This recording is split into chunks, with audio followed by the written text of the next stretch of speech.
Da farko za mu tanadi shinkafa misalin rabin kofi, sai mu tsintsince duk wani datti da yake cikinta, sannan sai mu wanke ta.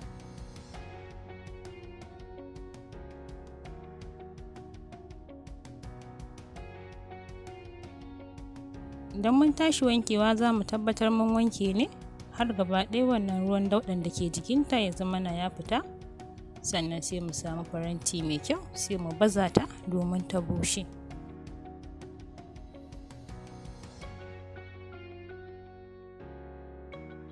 Za mu ajiye ta har na misalin kwana 2 kafin nan mu ɗauko mu yi amfani da shi.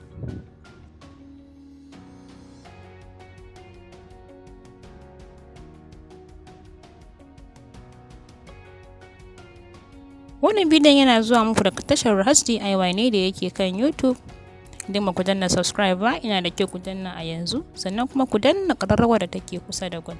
Hakan zai ba ku damar samun sababbin videos ɗina da zarar na ɗaura su. Yana da kyau ku danna like idan ba ku riga kun danna ba, domin hakan yana ƙara min ƙarfin gwiwa wajen ƙara kawo muku wasu sababbin videos ɗin a nan gaba.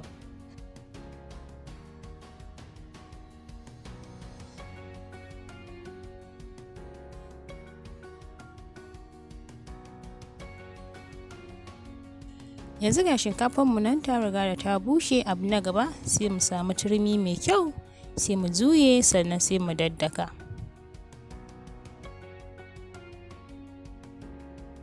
Dakawa da turmi babu damuwa, za a iya amfani da mila wajen niƙawa inda zai zama yayi laushi sosai.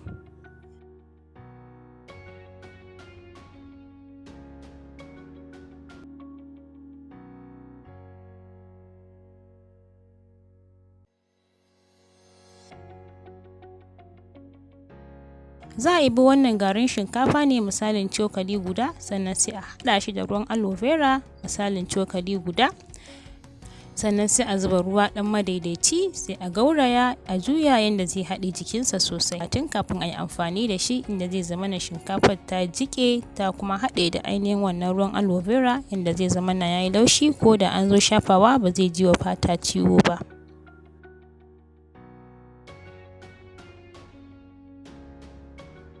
Wannan bidiyon yana zuwa muku daga tashar Rahhaj D.I.Y da yake kan YouTube. Da fatan za ku yi subscribe idan ba ku riga da kun yi. Wannan kamar dilka yake, za a iya amfani da shi wajen goge hannu, ƙafa, fuska, kai har ma ga jiki gaba ɗaya.